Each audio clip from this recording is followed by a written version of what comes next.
Jika Anda mendapatkan somasi, surat peringatan dari siapapun, baik yang Anda kenal maupun yang tidak Anda kenal, di mana Anda perlu membangun sebuah reputasi buat pribadi atau tempat usaha Anda di mana Anda bekerja.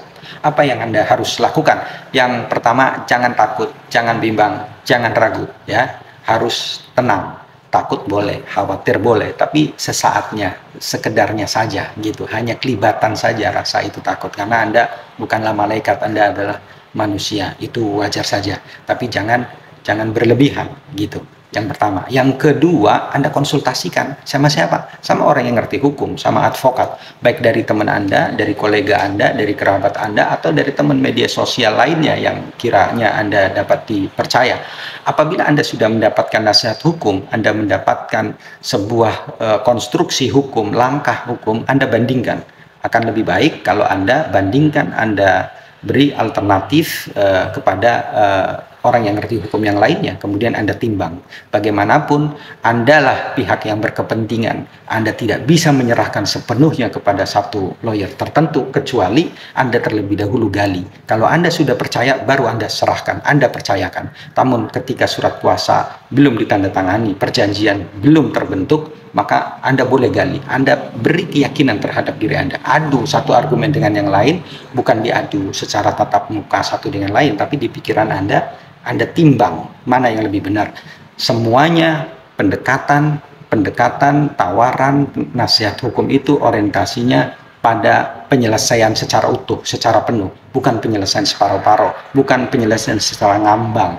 Dan tanyakan terhadap permasalahan ini, Anda sudah pernah mengalaminya tidak? Bagaimana hasilnya? Kurang lebih seperti itu pertanyaan-pertanyaan teknis. Tapi prinsipnya Anda harus menentukan sendiri nasib Anda.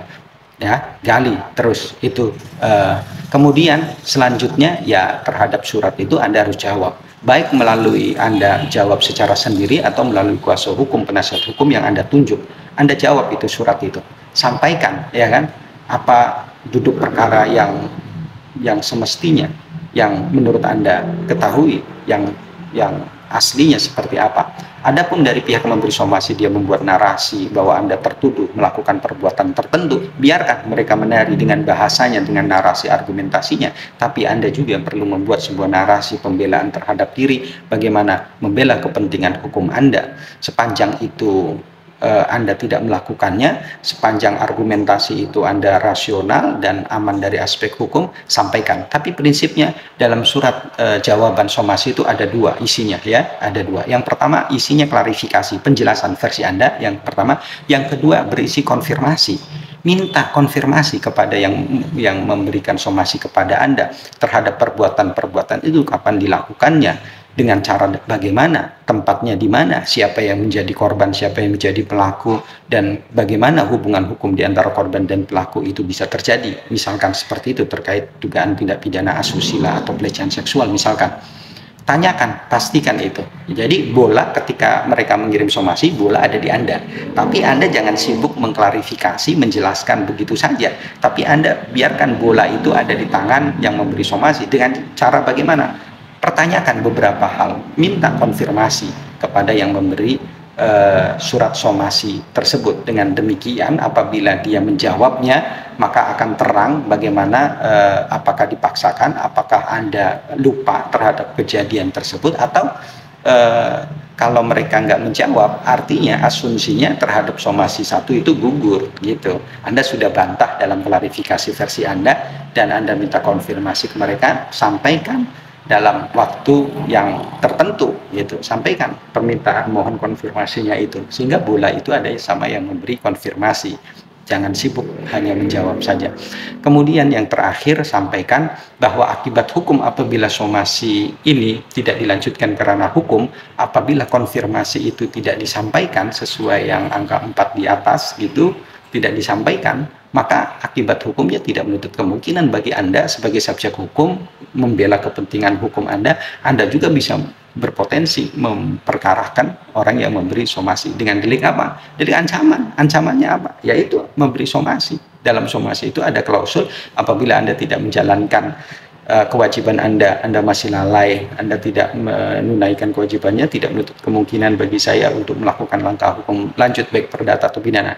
Itu ada ancaman ketika tidak melanjutkan, sehingga harapannya jawaban somasi ini bagaimana mendudukkan lawan yang mengirimkan somasi itu biar duduk seimbang, ya, biar tidak merasa superior, ya, sehingga perkara ini diharapkan selesai di tingkat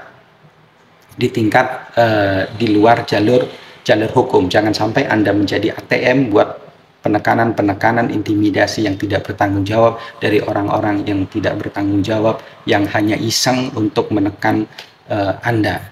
Potensi-potensi apa yang saya sampaikan ini, saya beberapa kali mendapatkan klien karena mendapatkan tekanan, mendapatkan somasi yang sebetulnya tidak berdasar, namun karena beberapa hal yang saya sampaikan di atas itu, mereka seringkali tidak mau ribut, tidak mau riwuh, mereka memberikan uang mahar, ikhlas, sukarela, dan lain sebagainya. Namun akibat dari itu semua, dia lupa artinya pembenaran terhadap klaim, terhadap dugaan yang mereka sampaikan. Dan kedua, mereka Anda dalam hal ini orang disomasi akan menjadi ATM buat orang yang dianggap tidak bertanggung jawab.